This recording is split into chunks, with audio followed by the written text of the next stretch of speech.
To log into Jazz, first make sure that your computer is connected to the same network as the Jacques system controller. Open your web browser and enter the Jacques server IP address with /jazz at the end.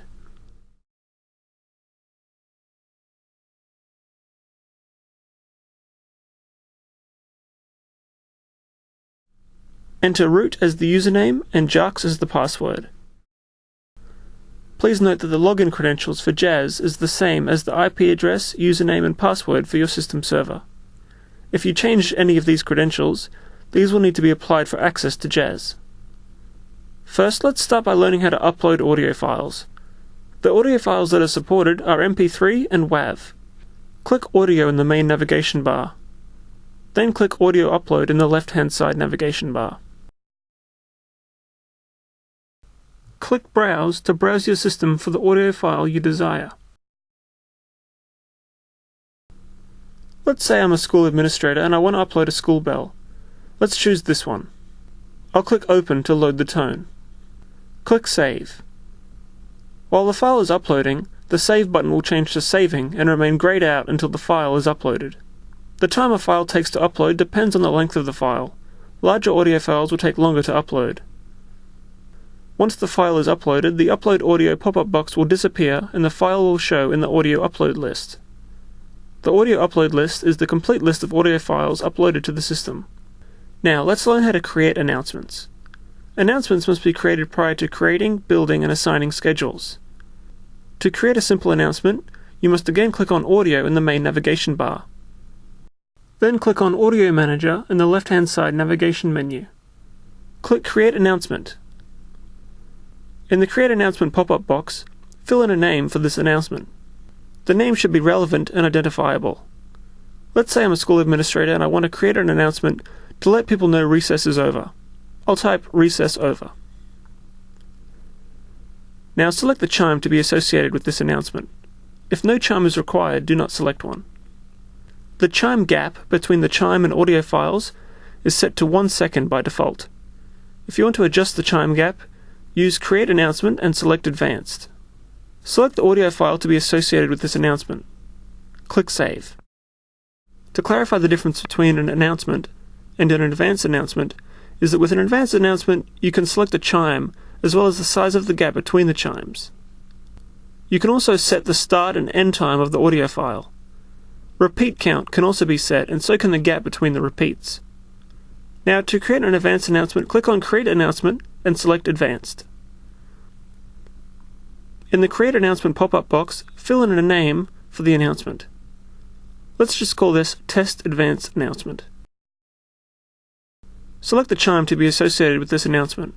Again, if no chime is required, then leave no chime selected. Chime gap is set to 1 second by default, as stated earlier. Adjust if required by entering the number of seconds required. Let's just make the gap 2 seconds. Select the audio file to be associated with this announcement.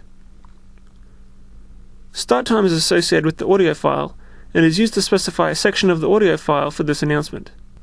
If no time is entered, the audio file will simply start at the beginning. Enter a start time if you want the audio file to start at a time other than the beginning. This is used to play a section of the audio file such as the chorus of a song. End time is associated with the audio file and is used to specify a section of the audio file for this announcement. If no end time is entered, the audio file will play until the end. Enter an end time if you want to play a section of the audio file. For instance, you might want to cut the bell tone short. Announcements can be set to repeat as many times as required. Enter a repeat count number. This is the number of times the audio file is set to repeat. A 0 repeat count means that the audio file only plays once. The file does not repeat. A 1 repeat count means an initial play plus 1 repeat, so an audio file will play twice in total. Repeat gap is the number of blank audio seconds between each audio file repeat.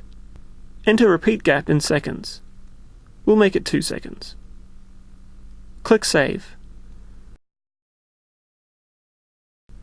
Now let's have a look at how to set up schedules. To create a new schedule, click on Schedules in the navigation header. Click Add New Schedule and give the schedule a relevant name, such as Term 1, Sports Day, Monday, or Fire Drill. Let's make this one Recess Over. Select a color for this schedule from the color drop-down. The schedule will display as the selected color when applied to dates on the calendar. If this is your first schedule, click Save. If you have previously created a schedule, you can base the new schedule on an existing schedule. This is useful if your new schedule is similar to an existing one. Select the existing schedule from the Based On drop-down box and click Save. Click Commit to apply the changes to the system controller. The new schedule now appears at the bottom of the list of current schedules. Now let's learn how to build a schedule. Select a schedule you wish to build from the Schedules box. The selected row will highlight grey, the schedule name will turn blue to show that it has been selected, and the schedule detail or schedule name box will appear below. In the schedule detail box, select Build to begin building detail into the schedule. To build a new simple schedule, enter a start time in hours and minutes format. The time format is 24-hour time. Select Zone from the drop-down. Select the announcement to be played from the announcement name drop-down. Click Save. Once schedule detail is entered and saved, select Commit to apply changes to the system. To build a new schedule interval, again click Build. Select Interval Bell and enter a start time in hours and minutes format. Enter repeat period in minutes. Select Zone from the drop-down. Select the announcement to be played from the announcement name drop-down. Click Save. Now let's learn how to view, edit and delete schedules. Select a schedule you wish to build in the Schedules box. The Schedule Detail box will show the list of times, zones and announcements that have been built into the schedule. To edit the schedule, click the Edit icon within the row of the schedule you want to edit. From here you can edit the schedule name or the schedule color, so let's change that to Recess Start for example, and let's change the color. Then click Save. Now, if you want to delete the schedule name, click the Delete icon next to the schedule. The Delete icon is located next to the Edit icon. Within the Schedule Detail/Schedule Name box, individual rows or times can be edited and deleted. Click Edit on one of the rows. The start time, zone, and announcement name will be pre-populated with values from the schedule detail. Edit the start time by entering a different time. Edit the zone by selecting a different zone from the drop-down list. Edit the announcement name by selecting a different announcement from the drop-down list. Click Save. We can delete the schedule at any time, so let's do that. Select Delete in the pop-up to confirm. The time will then be removed from the schedule. Now let's assign a schedule. Assign a schedule to a date or date range from the home page calendar. To do that, click on the particular date you want to assign a schedule to. Within the Assign Schedule pop-up box, check Day. This will allow you to assign a schedule to a single day. Select the schedule for the day from the drop-down list. The date will be pre-populated from the calendar. You can also adjust the date if required. Click Assign Schedule. Click Commit to submit changes to the system controller. Now let's look at date range. Click another day in the calendar.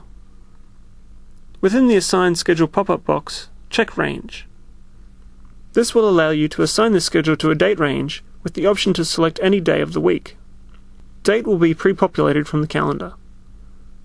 Enter an end date, or use the calendar to select an end date.